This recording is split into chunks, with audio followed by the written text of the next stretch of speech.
রাধে রাধে, আশা করি তোমরা সবাই ভালো আছো। তো আমিও ভীষণ ভালো আছি। তো চলো, আজকে আমি একটু বেরিয়ে পড়েছি বেড়াতে।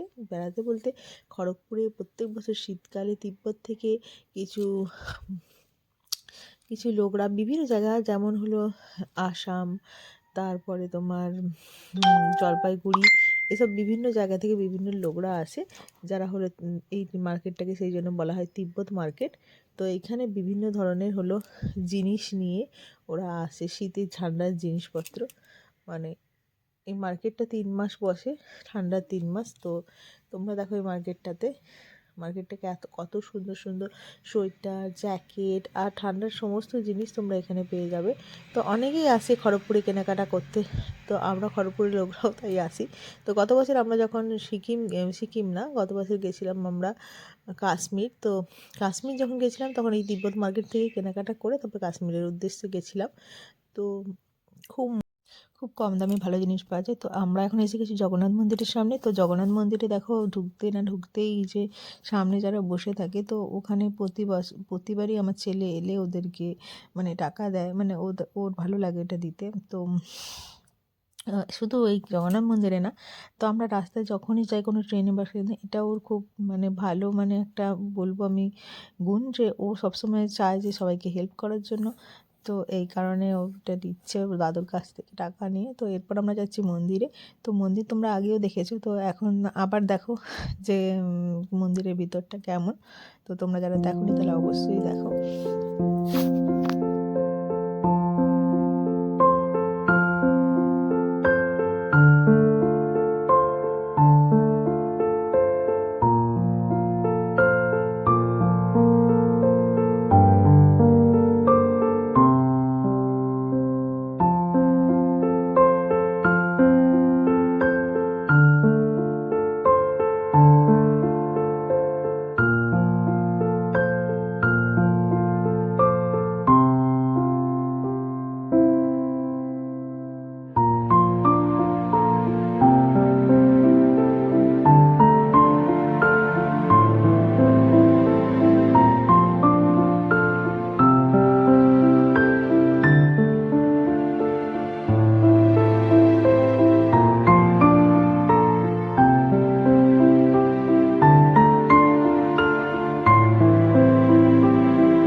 তো আমি এখন চলে এসেছি ঘরে। আর এখন দেখো বাসুদেরকে আমি ঘুম পাড়াবো খেতে দিয়ে।